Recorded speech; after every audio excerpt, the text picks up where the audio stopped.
So let me see if I can do this properly, okay here folks? Sega! Here on Rich Reviews.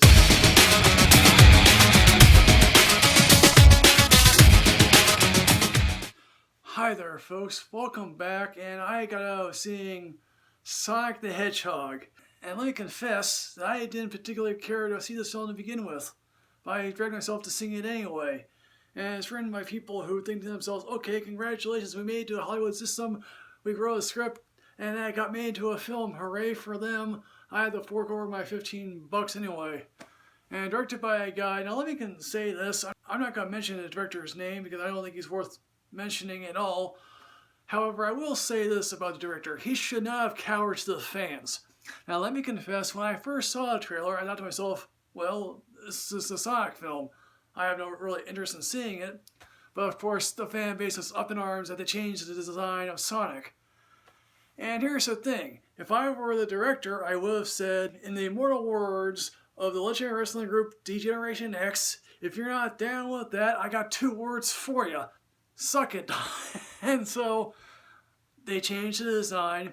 Now let me confess, the only thing about that trailer that I was like, wait a minute, that makes no sense, was to have the Coolio Gangster Paradise at the end of the trailer, which I made, really? This is a kid's film and you're playing Gangster Paradise?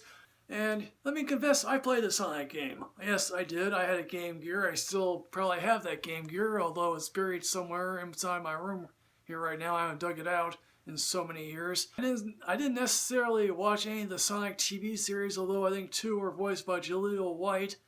And I never watched Sonic Underground. As for this film, here's the thing, I went in with very low expectations because, let's face it, video game adaptations generally suck. You know, maybe the first Angelina Jolie Tomb Raider film was decent enough. The other one sucked. I went out saying, okay, that's decent enough. Kids will probably like it, but no one else will. Now, apparently in this film, Sonic is a creature from another side of the galaxy. And because he's being chased by some creatures that will probably, if this film makes money, we'll explore them possibly in a sequel. Of course, his mentor or his mother figure dies because that's what it requires of a film like this. He lands on Earth somewhere in the outskirts of Montana.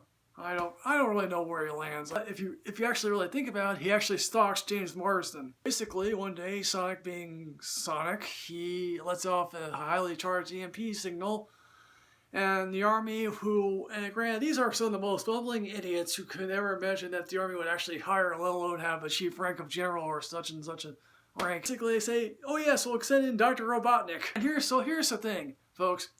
If there is a reason to see this film, it is for Jim Carrey. And Jim Carrey is going for broke here.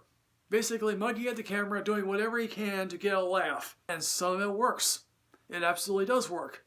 And we're sort of reminded of Jim Carrey of those really older films. And some of it doesn't. Particularly one scene where he's doing a dance sequence, which I don't think really is worth it. And God bless James Marsden and Tika Sumpter. They are game to do this film.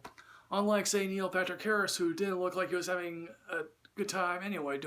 I mean, I would love to see the outtakes blooper reel of James Marsden talking to a blue ball, and the guy who's voicing Sonic, or at least the scriptwriter, shouting back at him. And also, let me just say, the rings going up on the Paramount logo, that was also kind of interesting, and also the Sega thing in the beginning is, well, here's the thing.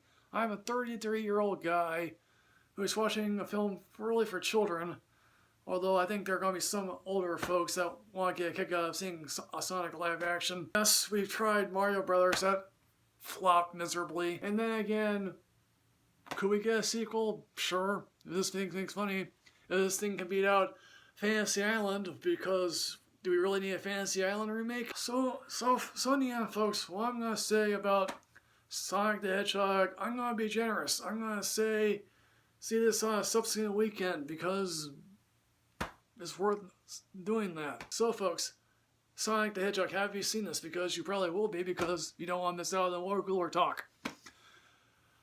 As always, folks, like, comment, subscribe, and enrich yourself in knowledge. I'm on Twitter at Michael Rich at Rich Reviews 2. I'll see you next time, folks. Yes, hooray.